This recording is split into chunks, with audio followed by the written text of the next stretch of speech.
So far, the 2020 iPhones look much more compelling than those that we should expect to see tomorrow. We have a lot of Google Pixel 4 leaks, and I mean a lot, including a full promo ad and confirmation for some specs.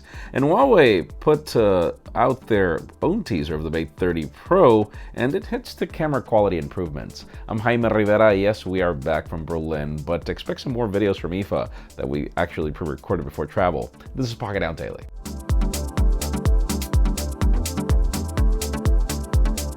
The official news today begin with deals. Those of you in the market for the Galaxy Note 10 or Galaxy Note 10 Plus, believe it or not, we've already got some. For example, you can get an $180 discount on the official Microsoft eBay store. I didn't know there was an official one, but hey, leaving the unlocked variants for the Note 10 at $800 and then the Note 10 Plus for $919 shipped. And what can I say? I mean, this lineup was too overpriced. So that price actually makes it extremely compelling. You can learn more in the description. And for those of you that were expecting that Google Nest Hub Max that was announced at Google I/O and that I'm personally still expecting, I have the standard one. It is now available in the United States, UK, and Australia. It brings a 10-inch display, ambient EQ, and a 6.5 megapixel camera for video calls. It retails for $229, and I haven't seen if you can switch that camera off, because I love that you can do that on the Echo Hub. I do remember that there was an option, because on the other hub, there's not a camera for a reason, obviously privacy. But I'll let you know whenever it arrives in the labs for review. Now let's move the spotlight over to Huawei. We had some time with the Huawei Mate X in our recent trip to China. I'm preparing a video about that experience very soon, but for those of you that are expecting to get it, there's a catch that we just learned about. According to a new report, the Mate X won't ship with Google Apps despite being announced before the ban. We're expecting for the phone to fully launch in November, as Richard Yu confirmed at IFA. As far as Android goes, they are still expecting their company to use their services for the Mate X, meaning you will most likely still be able to use the app gallery and download applications from there. I just don't know if this phone's going to sell outside of China, because that's the way things work in China, not outside. Without Google services, it's going to be kind of hard, but we'll see.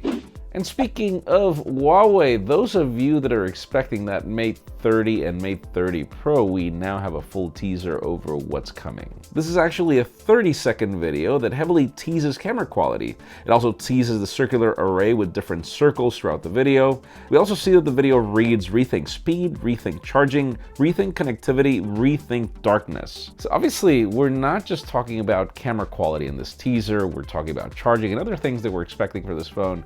We just wonder exactly what's going to happen to it, obviously, after it launches. We'll keep you posted about that as well. Now let's talk about Google Pixel 4, Pixel 4 XL. We've got a ton of leaks, not just one. These are actually 3, and they're really good. There's one that includes a full 1-minute ad about the phone that shows night mode capabilities, as well as a return to the Panda variant, but actually in a very different approach. It also looks like it will have a motion video feature, or it could just be the fact that it'll be able to detect your gestures, which is pretty much what we see in that video. Though, if you notice, it's actually a recording of a recording, so that's going to be weird. Some other pictures show the phone in 3 color variants, white, black, and a very weird orange, that the last time that I saw was in the Lumia 930, I believe. And the final leak shows a new camera UI that confirms 8x zoom as well as 6 gigabytes of RAM. I don't think that this is the prettiest looking phone. I mean, that border in black with the Panda, why not do that silver? I think that would have looked better. Let us know in the comments if you like it or not.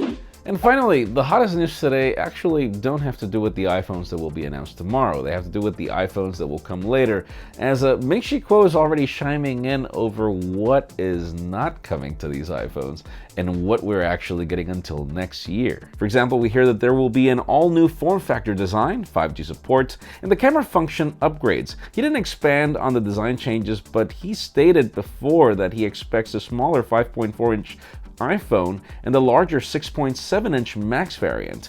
He also predicted the rear time-of-flight sensors for AR and better camera quality. And then he also mentioned that the 2019 iPhones will bring better indoor connectivity thanks to new iBeacons and a new ultra-band radio tech. Finally, whatever the case may be, let's see what we get tomorrow. Obviously, we will be covering it. We'll have a full episode of the Daily over what we get.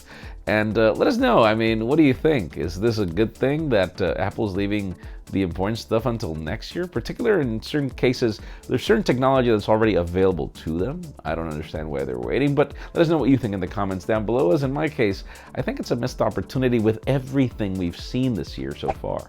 Friends, again, if you want to get the news earlier, follow us on PocketNow.com and subscribe to our channels, English and Spanish, for more videos like this one. Also, follow us on social medias. Our extended coverage happens on Instagram. And follow me on my personal handles to see what I do with these phones. Please give this video a thumbs up if you like what you saw. I'm Jaime Rivera. Thanks so much for watching.